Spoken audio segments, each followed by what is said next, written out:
Okay, let's roll right into our post race for today's and tonight's 55th annual Food City 500 in support of Steve Burns. Our third place finisher, Jeff Gordon. Jeff drives the number 24 3M Chevrolet for Hendrick Motorsports. Jeff, just take us through your day today. Certainly a race that started this afternoon, finished late tonight.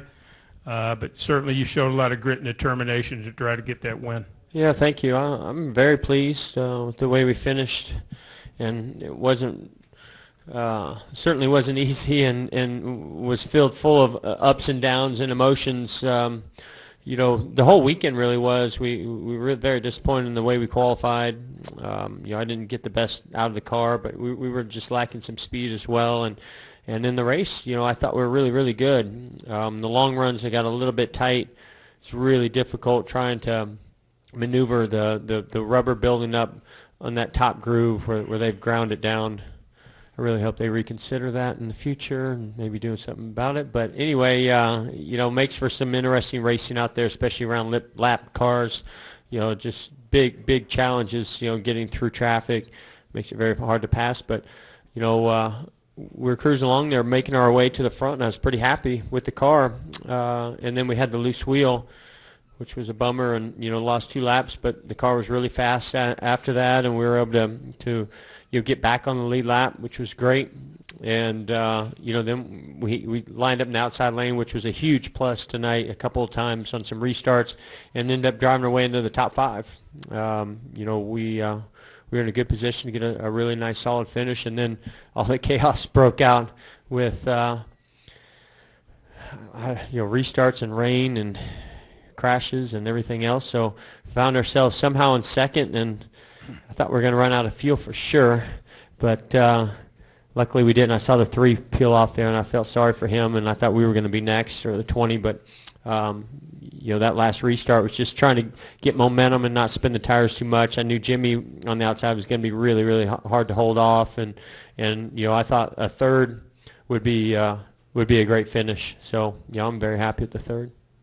Thank you, Jeff. And Jimmie Johnson came in second in today's race. Jimmie certainly looked like every piece of that car except maybe the roof was fairly damaged. And my goodness, just take us through how you were able to recover from that and almost win the race. Yeah, the first half of the race, or first third of the race, it's behind the 24, and we just worked our way up through the field, and things went pretty smoothly. Had a very fast race car, and felt like we were going to have a strong night. And then one of the restarts midway through the race, the 41, I don't know what happened, but he lost control, got into me. I went in the outside wall in turn 3, and caution came out, and we had a fair amount of damage to the right rear quarter panel. And I didn't think I hit that hard, but after I got out of the race car and saw the damage, no wonder it didn't drive very good after that.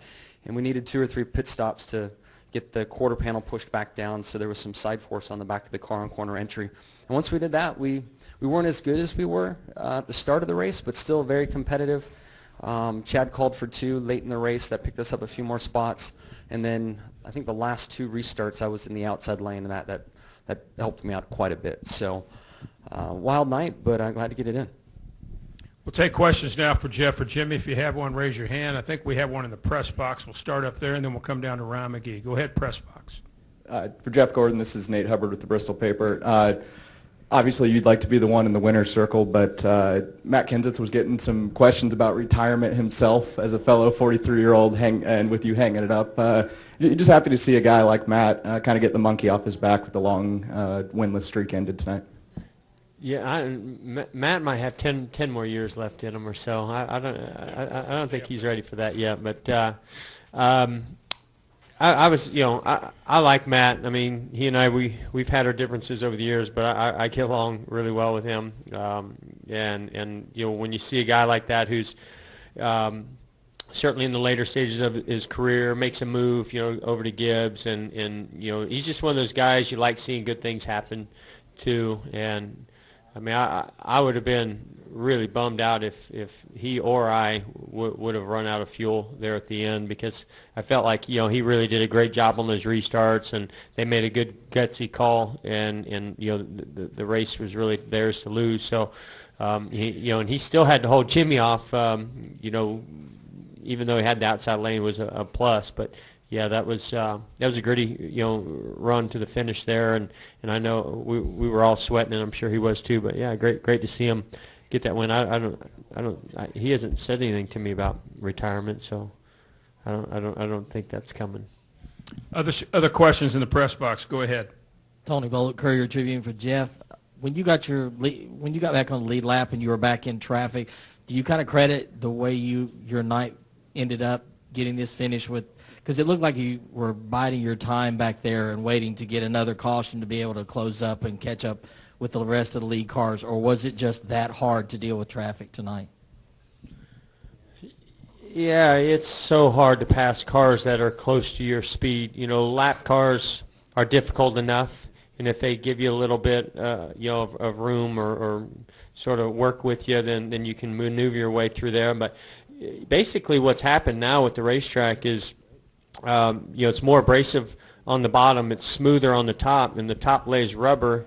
And when it does, it has more grip than everywhere else. And on the bottom, you're just grinding the tires and don't have much grip. Some guys have gotten their cars to rotate and roll around the lower part of the racetrack a little bit better than some others, and those guys do better in traffic. But for me, I mean, I was just slide jobbing every car I came to. If I got to run off the corner and had momentum and could get to their quarter panel or bumper, I'd just dive in there and slide up in front of them. And that worked really well for me all night long. But there were some cars that were a little bit faster that you couldn't do that with. And when I finally got, back on the lead lap with cars I was racing with, I really had to pick and choose those moments to make those passes very carefully, or I would lose positions instead of gaining them. But kind of like what Jimmie was saying, we made a few spots up. We had a good race car. I could hold on to about anybody I was behind, but I needed to have a restart to start on the outside. And I mean, there was a couple. We made a bunch of spots up on the outside.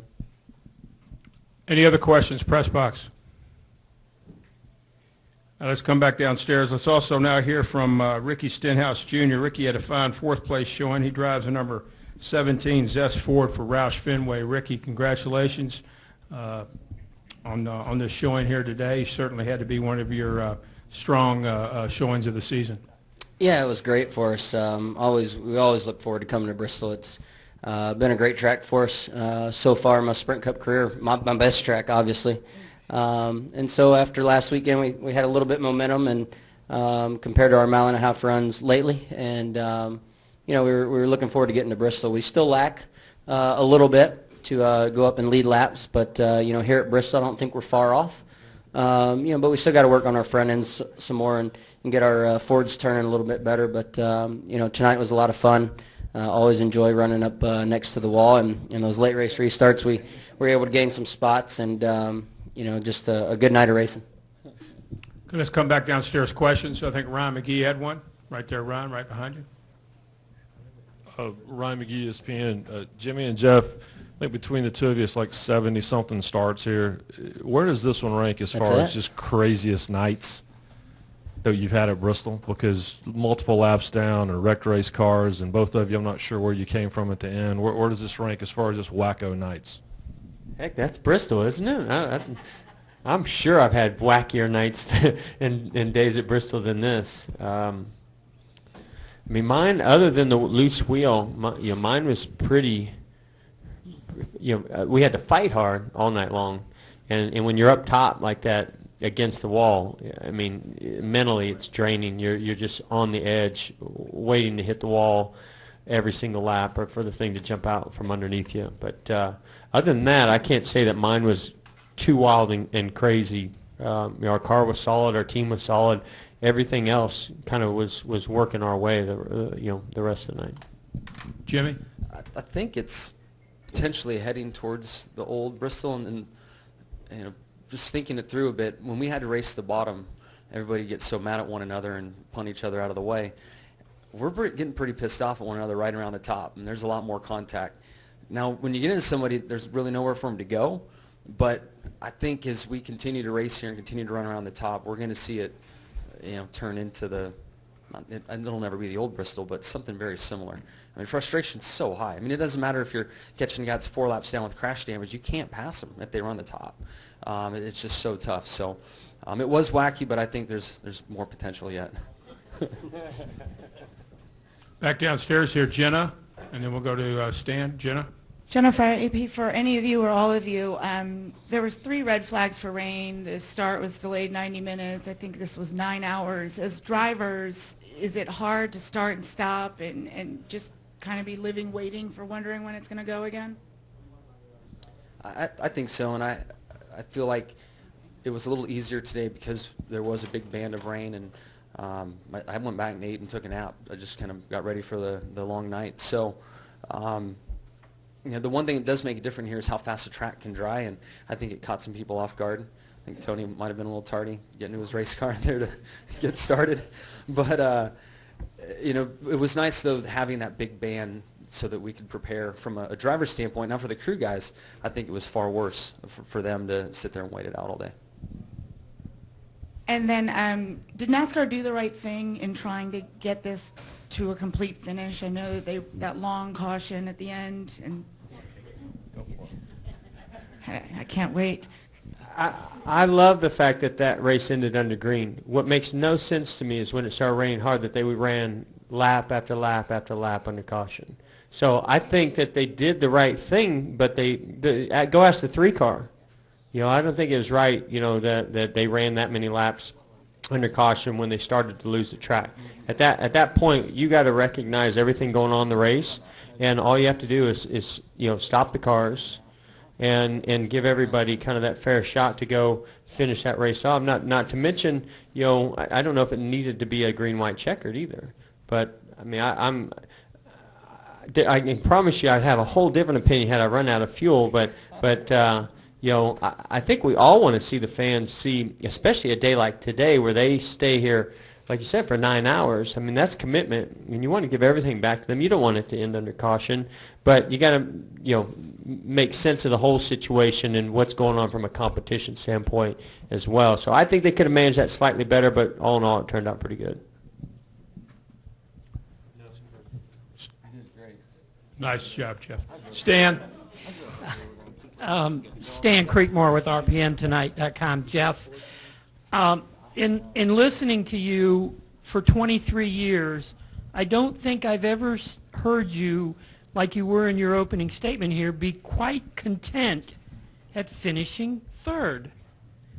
Did you feel? Because I didn't have a shot at winning. Stan. Well, that's what I'm asking you. Did you really feel at the restart that there was no way you were, it was unlikely you would win? The only chance I had at winning was if Kansas would have went down there and went straight, which is possible. So, my car really faded. I really wore the right front tire out, I think, on that last run.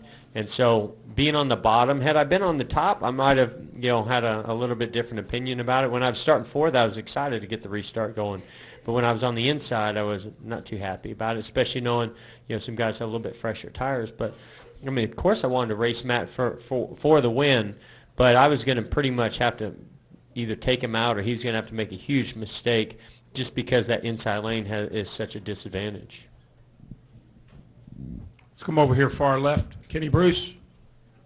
Kenny Bruce, NASCAR.com. For Jeff and Jimmy, if you want to chime in on this, 26 or so laps to go, and Kurt's got the lead, and he pits under caution. He's the only guy that comes down pit road. Did that kind of surprise you that he would give up the lead to come in and pit at that point?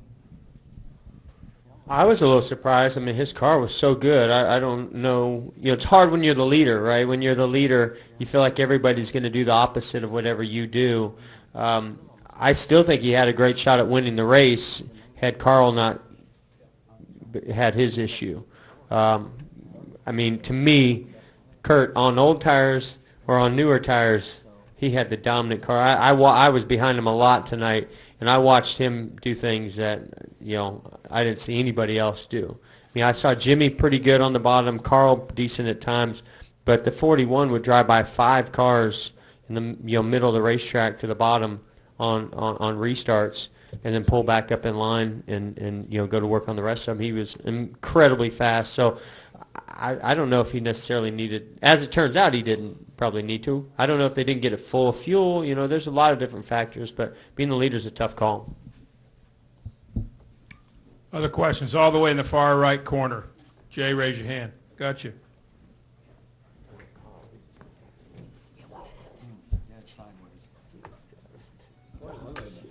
Jay Pennell with Fox Sports. My apologies if this has been asked already, but it seemed like NASCAR waited a pretty long time to bring you guys to the pit road and throw the red flag.